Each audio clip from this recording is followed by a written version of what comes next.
Vamos a dar comienzo a la clase referida a la extracción de elementos normalmente erupcionados en el maxilar inferior. Al igual que en el caso del maxilar superior, nosotros tenemos que tener en cuenta todos esos detalles a los cuales hacíamos referencias, es decir, todo lo que tiene que ver con la anatomía de la pieza dentaria, la anatomía alveolar, las características radiográficas, las características de los reparos anatómicos colindantes. Y esto, por supuesto, en el hueso mandibular difiere notoriamente de lo que es el hueso maxilar. Vamos a comenzar entonces hablando de la extracción de elementos normalmente implantados en el maxilar inferior y vamos a comenzar por el incisivo central inferior, que es un elemento que tiene la característica anatómica de poseer una raíz alargada, delgada, aplastada mesiodistalmente y tiene su eje largo desviado ligeramente hacia distal. Es una pieza dentaria que lógicamente por su accesibilidad a priori resulta, podríamos decir, mucho más sencillo en cuanto a la posibilidad de su extracción que la de otras piezas dentarias de la arcada. Pero tenemos que tener en cuenta que esto también es variable y que esa disposición que tiene en sentido mesiodistal, ese aplastamiento en sentido mesiodistal, muchas veces puede conspirar contra esa posibilidad también. El alvéolo que lo contiene es un alvéolo que tiene la misma conformación que la raíz que aloja, tiene abundante tejido compacto en los tabiques interdentarios que lo separan del elemento homólogo del lado opuesto y del incisivo lateral del mismo lado, y la tabla alveolar se presenta ligeramente delgada, sin ningún tipo de engrosamiento y al mismo tiempo, como ya lo hemos visto al hablar de anestesia, se encuentra permanentemente cribada de foraminas en toda su extensión. Entonces, en base a esto, vamos a hacer un examen radiográfico donde vamos a ver esa anatomía radicular, observen ustedes las características de la misma, el hueso circundante, la relación que tiene con los elementos vecinos, es decir, con el elemento homólogo del lado opuesto y con el incisivo lateral. Y vamos a utilizar, como ustedes conocen, la pinza para extracción de incisivos inferiores, que es para la extracción del incisivo central, del incisivo lateral, que tiene la particularidad de que sus mordientes son finos, delicados y no llegan a contactar entre sí. Esto a veces lo diferencia de la pinza para raíces inferiores, que es similar. A diferencia de esta pinza, sus bocados sí contactan, pero en la práctica sabemos perfectamente que los juegos de pinzas no traen las dos pinzas de manera individual, sino que esta misma pinza se utiliza también para la extracción de raíces. Aquí observamos los bocados de la pinza, observamos que ambos son convexos y que se adaptan a la conformación de la pieza dentaria para la cual está destinada. Se utiliza, como decíamos, para la extracción del incisivo central, el incisivo lateral, y la técnica quirúrgica se basa fundamentalmente en la prehensión,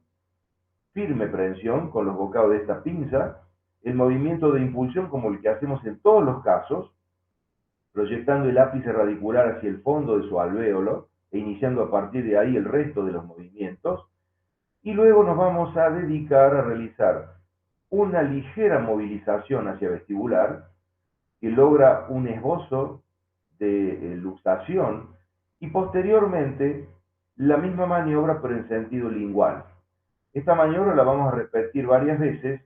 y tenemos que dejar expresa constancia de que en este caso, a diferencia del elemento homólogo pero del maxilar superior, es decir, el incisivo central, aquí no vamos a realizar ningún tipo de movimiento de rotación teniendo en cuenta que la anatomía radicular lo va a impedir. Se trata de una raíz, como hemos visto, bastante significativamente aplanada en sentido mesiodistal.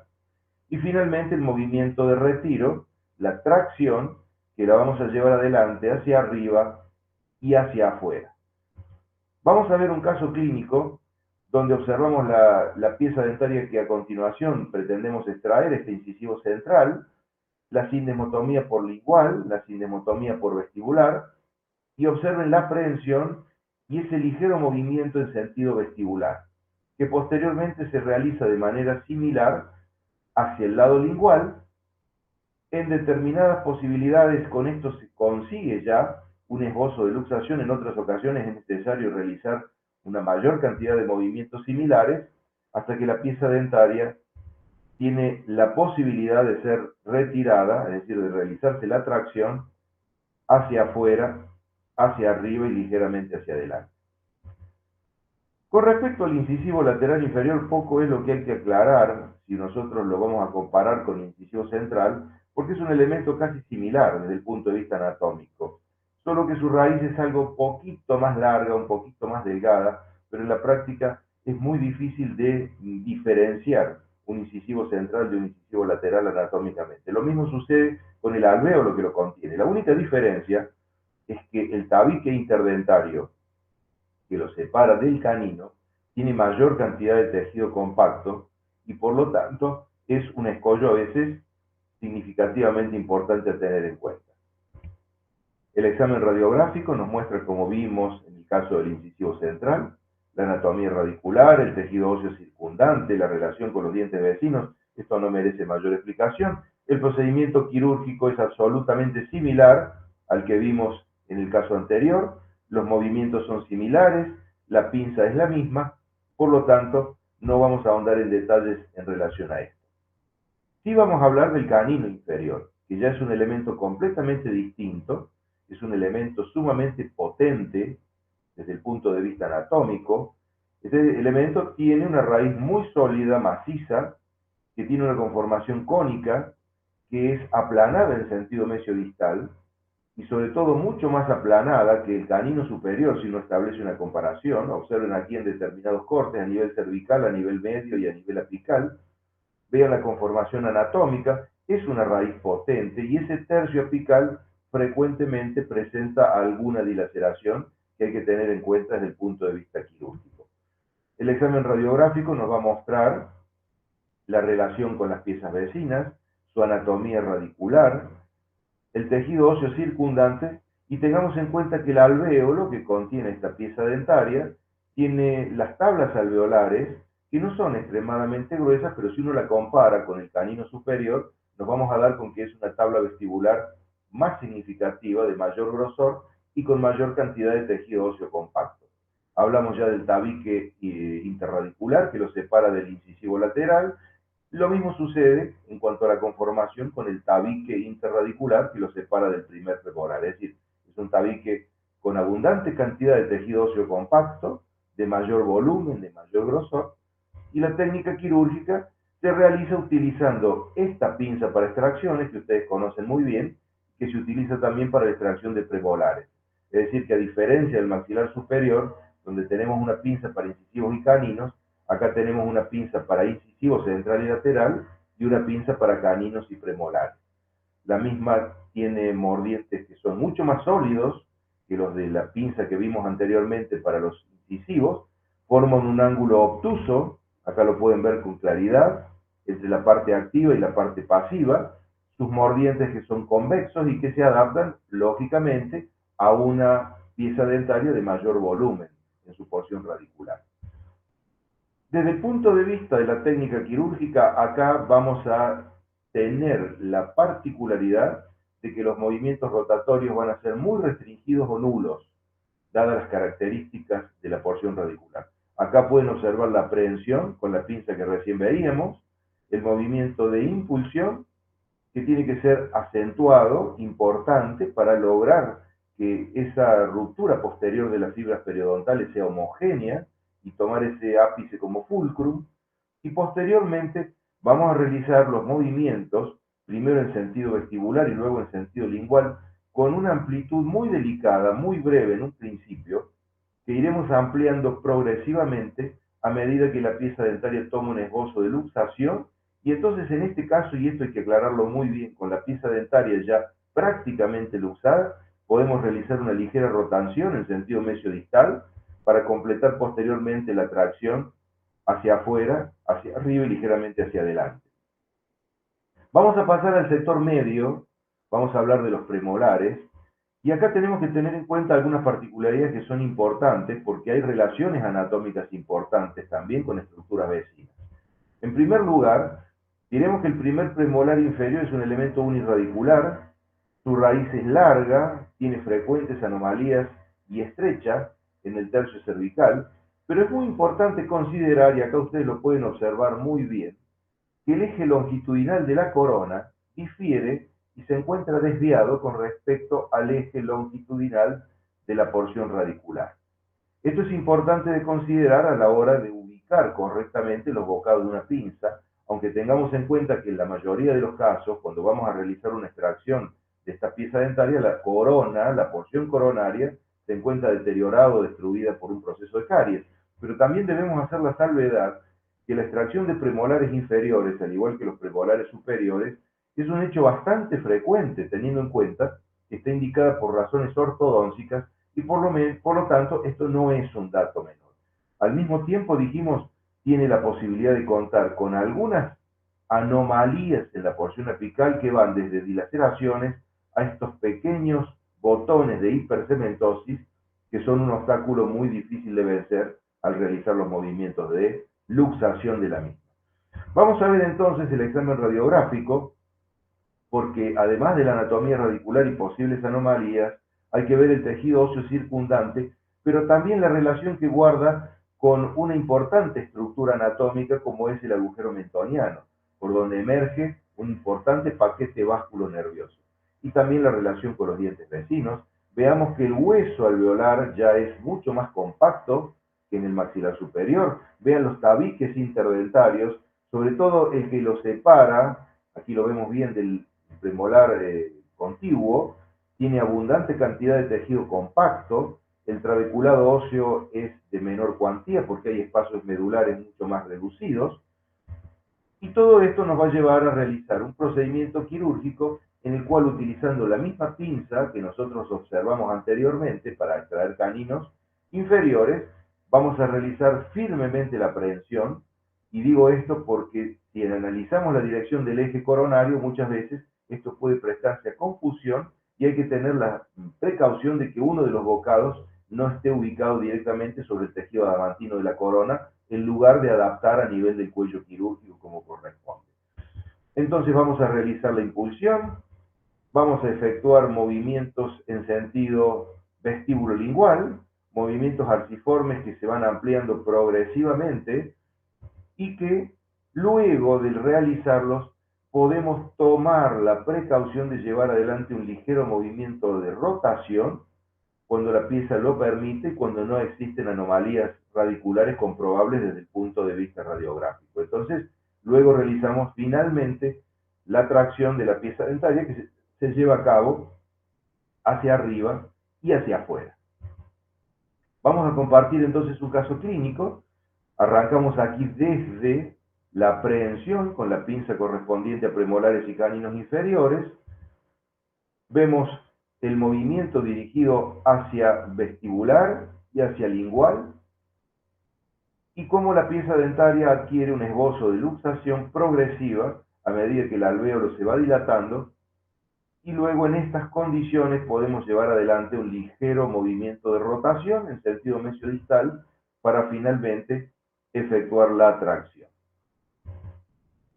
Con respecto al segundo premolar inferior, nosotros tenemos que tener en cuenta que desde el punto de vista anatómico es muy similar al primer premolar, muy similar. Prácticamente no hay diferencia, es una raíz aplanada en sentido mesiodistal, es un elemento uniradicular, son frecuentes también algunos accidentes anatómicos a nivel apical. El examen radiográfico nos lo va a demostrar, sobre todo posibles anomalías, posibles hipercementosis, y también la relación con el agujero mentoniano, que es muy importante de tener en cuenta. El procedimiento que vamos a llevar adelante para la extracción de esta pieza dentaria no difiere en lo más mínimo con respecto al primer premolar, por lo tanto no vamos a ahondar en ello. El movimiento rotatorio es mucho más frecuente y mucho más importante, es decir, está permitida la rotación cuando hay un esbozo de luxación, pero esta rotación a nivel del segundo premolar generalmente se realiza de una manera mucho más frecuente, si se quiere, que en el caso del primer premolar. Entonces aquí tenemos esquematizado todo el procedimiento que, como vemos, es similar al que empleamos para la extracción del primer premolar inferior. Vamos a pasar entonces al sector de molares, y aquí es muy importante que tengamos en cuenta una serie de detalles que tienen que ver sobre todo con la anatomía de la pieza dentaria, pero además con la anatomía alveolar y con la anatomía de las estructuras vecinas, que lógicamente tienen un rol fundamental y preponderante en la técnica quirúrgica que luego vamos a emplear. Es un elemento birradicular, tiene dos raíces que son paralelas o ligeramente divergentes. La convergencia de esas raíces no es tan frecuente, es más frecuente, como ustedes están observando aquí, la divergencia entre sí, y esto nos habla a las claras de que aquí en este sector nos vamos a encontrar con un importante septum interradicular que tiene abundante cantidad de tejido óseo compacto y que también vamos a tener que dilatar a la hora de realizar las maniobras de luxación. Esa raíz, o si uno analiza individualmente cada una de las raíces, la raíz distal es algo más larga, es algo más potente, y al igual que la mesial, es aplanada, como aquí lo podemos observar, en sentido mesiodistal. En su conjunto, si nosotros lo analizamos de esta forma, y lo vamos a ver mejor desde el punto de vista radiográfico, esas raíces forman, cuando las raíces son más o menos divergentes entre sí, una pirámide truncada, también al igual que en el caso del elemento homólogo del maxilar superior, de base inferior mayor y de base superior menor. También tenemos que tener presente que esas raíces pueden tener a veces algunas anomalías de forma y también de tamaño. Observen aquí el septum interradicular que recién mencionábamos. Si las raíces son ligeramente convergentes,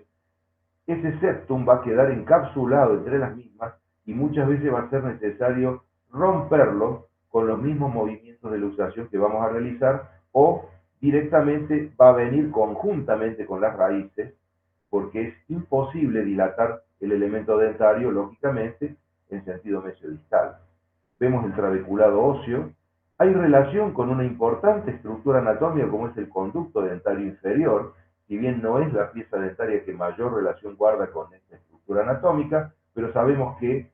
ese conducto dentario inferior pasa por debajo de los ápices, y además desde el punto de vista de la anatomía del alvéolo, que contiene a estas dos raíces, que es similar en cuanto a la conformación, entre sí prácticamente hay muy poca diferencia. El alvéolo distal es de mayor volumen, porque alberga una raíz de mayor volumen también, pero sobre todo lo más significativo es mencionar las características de las tablas alveolares, porque esas tablas alveolares se ven reforzadas por dos importantes contrafuertes óseos, que son la línea oblicua externa y la línea oblicua interna. Esto hace que,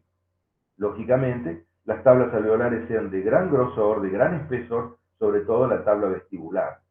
Y esto, indudablemente, va a condicionar la posibilidad de tener que realizar movimientos de luxación bastante importantes en cuanto a la fuerza que el operador va a tener que imponer y seguramente el grado de dilatación que ese alvéolo va a tener que asumir para que la pieza dentaria pueda emerger del mismo cuando pretende ser luxada. Nosotros, para el caso del primer molar inferior, utilizamos la pinza para molares inferiores. Vamos a ver aquí,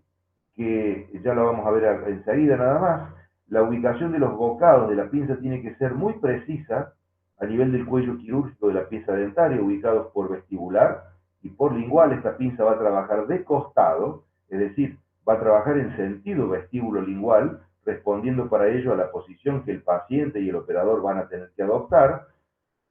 Luego de realizar la impulsión, vamos a tener que realizar movimientos muy firmes, pero al mismo tiempo muy controlados, en sentido vestíbulo-lingual.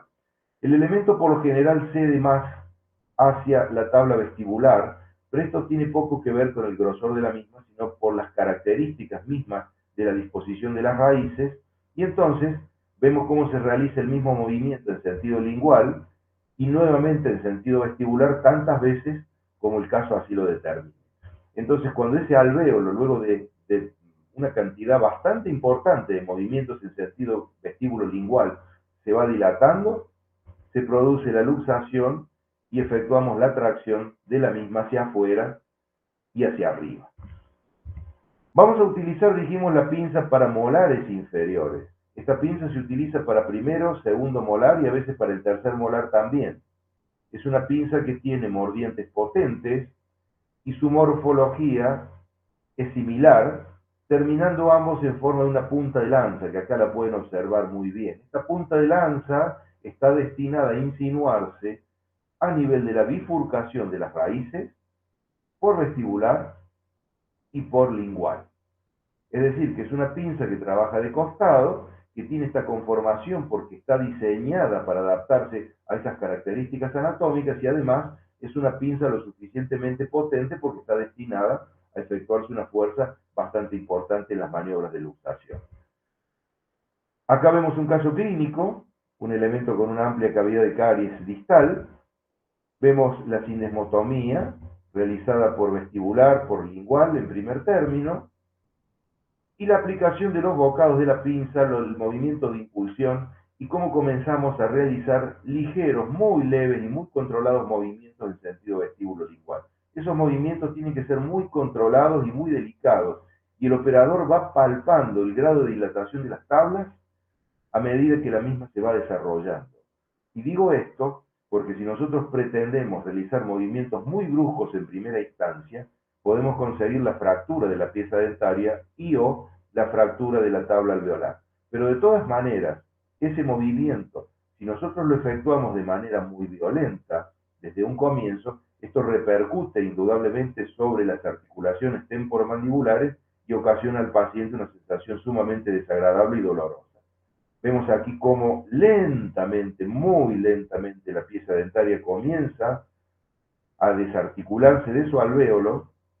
pero vean que son movimientos muy delicados, muy controlados, que se van ampliando a medida que las condiciones lo permiten, hasta que podemos llevar adelante la luxación y la tracción definitiva de la misma. Con respecto al segundo molar inferior, hay pocas diferencias en cuanto al primero desde el punto de vista anatómico, excepto que las dos raíces, que son muy similares a las del primer molar, son algo más paralelas, es decir, no tienen esa divergencia tan importante que suelen tener las raíces del primer molar. Y en muchos casos se presentan directamente fusionadas, lo cual indudablemente facilita el procedimiento quirúrgico. Esas raíces van a estar albergadas en alvéolos que tienen una abundante cantidad de tejido óseo compacto y que por lo tanto se dilata con mucha dificultad, y por supuesto que ambas tablas, vestibular y lingual, se encuentran reforzadas por ese contrafuerte óseo que es la línea oblicua externa y también por la línea oblicua interna. Desde el punto de vista radiográfico vamos a observar lo mismo que vimos para el caso del primer molar, por supuesto posibles anomalías si es que existieran. Insisto en este septum interradicular que cuando existe, cuando la divergencia de las raíces así lo determina, es un escollo difícil de vencer, tiene abundante tejido óseo compacto, pero dijimos recién que esas raíces suelen ser más paralelas y además en muchos casos se presentan fusionadas. Tiene relación también con el conducto dentario inferior, al igual que el primer molar, y por supuesto vemos la relación con los dientes vecinos. Acá podemos ver radiográficamente la diferencia que existe en cuanto al septum interradicular del primer molar y el septum interradicular del segundo molar, que vemos esto tiene relación directa con la mayor divergencia que tienen las raíces del primer molar si la comparamos con lo que sucede en el caso del segundo molar. La técnica quirúrgica es exactamente la misma. Vamos a utilizar la misma pinza para extracciones que utilizamos para el caso del primer molar. Los movimientos van a ser similares y por lo tanto no vamos a ahondar en detalles. La luxación se realiza a expensas de la dilatación de esas tablas en sentido vestíbulo-lingual y el retiro hacia arriba y hacia afuera como lo vimos anteriormente. Vemos un caso clínico, acá lo ven con claridad, una importante cavidad de caries que justifica la extracción de esta pieza dentaria, la cinesmotomía por lingual, por vestibular y los mismos movimientos que vimos anteriormente, es decir, movimientos en arco dirigidos hacia vestibular y hacia lingual tantas veces como sean necesarios y con la delicadeza y la prudencia suficiente como para no ahondarlos en movimientos que puedan resultar molestos para el paciente desde el punto de vista de lo que significa para ambas articulaciones temporomandibulares y al mismo tiempo para evitar la fractura de la pieza dentaria, donde vemos aquí la luxación definitiva y el retiro de la misma de su claustro alveolar. Y vamos a pasar por último a analizar el tercer molar inferior, que ustedes saben es un elemento, al igual que el superior, que tiene una gran variación anatómica, una inmensa variación anatómica. Tiene por lo general dos raíces, mesial y distal, que son paralelas, fusionadas o con disposiciones diversas, y presentan además frecuentes anomalías, anomalías de número, anomalías de tamaño, anomalías en la dirección. Aquí pueden observar, por ejemplo, dos raíces que son paralelas pero dirigidas hacia distal. Vean aquí raíces fusionadas con esta dilaceración en el tercio apical. Acá vemos raíces fusionadas en una masa radicular importante y a su vez dilacerada. Es decir, que toda esta variación anatómica la vamos a tener que tener muy en cuenta a la hora de realizar el procedimiento quirúrgico, porque esto incide directamente sobre el mismo y sabemos lo que significa a veces extraer un tercer molar inferior cuando presenta todo este tipo de anomalías. El examen radiográfico es fundamental. ¿Por qué? Porque además de la anatomía radicular, vamos a poder observar muchas de esas anomalías. Aquí pueden observar claramente en esta imagen radiográfica que tiene una raíz, este tercer molar, una raíz mesial, una raíz distal, pero podemos observar claramente la presencia de una tercera raíz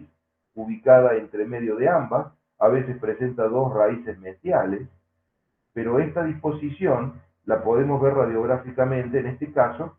de una manera muy convincente. Muchas veces esto no podemos verlo y lamentablemente incide luego en dificultades que tenemos a la hora de llevar adelante el procedimiento quirúrgico. El septum radicular es muy variable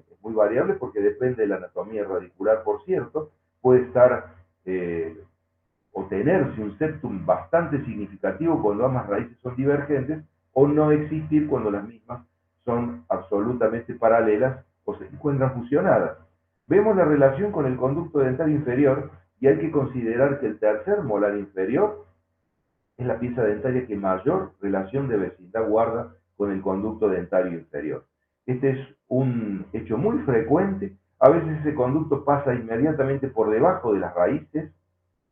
en otros casos lo hace más vestibulizado y en otros casos más dirigido hacia la tabla lingual. Pero la relación que existe entre las raíces del tercer molar inferior y el conducto dentario inferior es muy significativa y por supuesto se acentúa mucho más cuando la pieza se encuentra retenida y muy próxima al techo de ese conducto, que a veces es comprimido, a veces es compactado, generando accidentes neurológicos que en otra clase vamos a analizar. Y por supuesto la relación con el segundo molar. Vamos aquí a tener que tener en cuenta que existe una pinza que ustedes conocen, que es para terceros molares inferiores, pero que se aplica de manera frontal, es decir, ya no de costado. Sus mordientes son similares, ambos en forma de punta de lanza, pero hay que tener en cuenta que esta pinza la vamos a utilizar simplemente para la extracción del tercer molar, es decir, cuando el mismo ya ha sido luxado, cuando el mismo previamente ya ha sido luxado, por ejemplo, con otro instrumento como lo es un elevador. Vamos a ver enseguida nada más un caso clínico mucho más ilustrativo de lo que yo pueda decir. Pero tengan en cuenta que esta pinza nunca se va a utilizar para realizar la luxación de la pieza dentaria. Vean ustedes la diferencia de la pinza de molares inferiores, que trabaja de costado y que realiza este movimiento, que permite movilizar la pieza en sentido vestíbulo-lingual, y las limitaciones que existen en el movimiento con esta pinza, donde simplemente la muñeca se gira en sentido vestíbulo-lingual y por lo tanto es muy limitado, y esto nunca se va a utilizar para efectuar ningún tipo de movimiento de luxación. Vean que esta pinza trabaja de costado, la pinza de molares inferiores. Esta pinza trabaja de frente y es exclusivamente para el tercer molar inferior previamente luxado. Vamos a ver entonces el procedimiento quirúrgico y decimos que si el tercer molar se encuentra en una posición accesible, es decir, si la comisura labial lo permite, podemos llegar con la pinza de molares inferiores y realizar una maniobra similar a la que nosotros ya hemos visto para el caso del primer molar y para el caso del segundo molar. Es decir, luxar el tercer molar a expensas de la dilatación de las tablas en sentido vestíbulo-lingual. Pero les reitero, muchas veces esto no es factible por la inaccesibilidad de la región y sobre todo porque hay que tener en cuenta el grado de apertura bucal del paciente.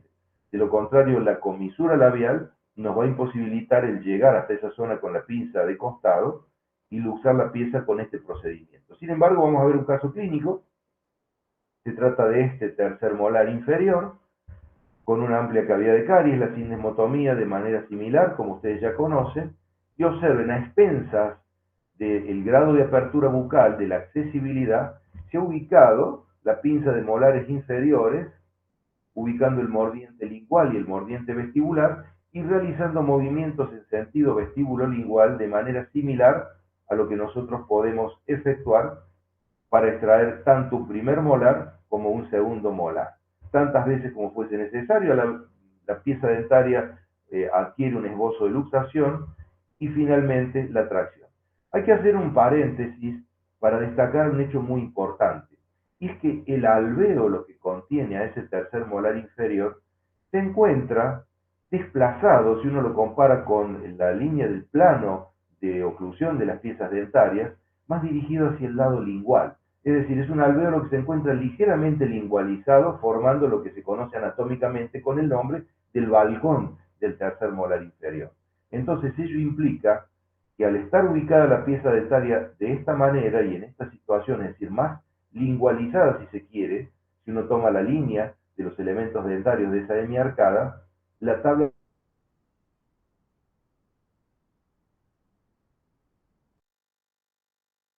con mucha facilidad y por lo tanto hay que tener precaución al realizar estos movimientos que acabamos de ver.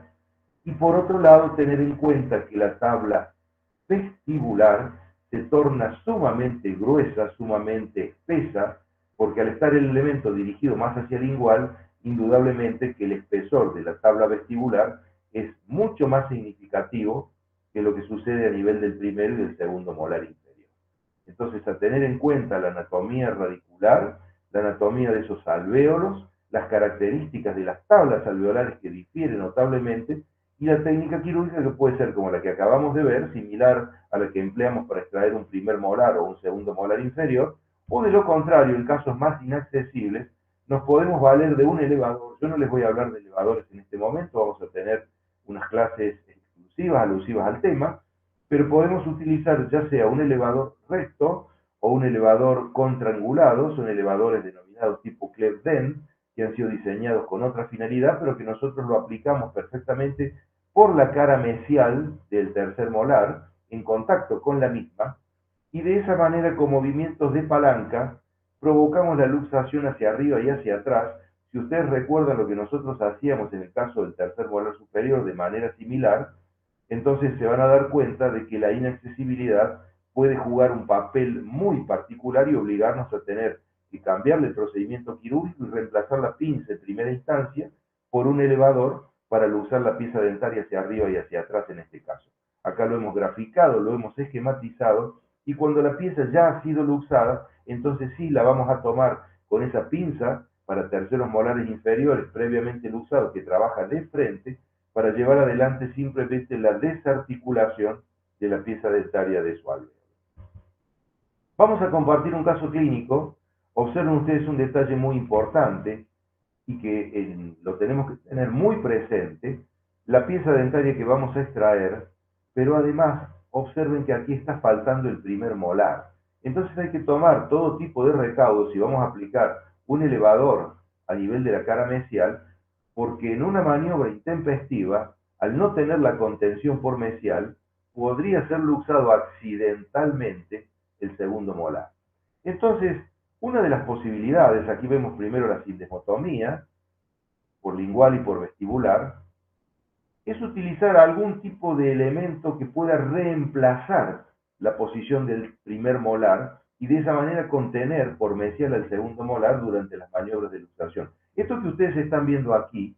es la famosa composición de modelar que se utilizaba en prótesis para la toma de impresiones, que si ustedes lo tienen a mano, se puede ablandar por acción del calor, se puede modelar y ubicarse en el sitio del primer molar como lo están viendo.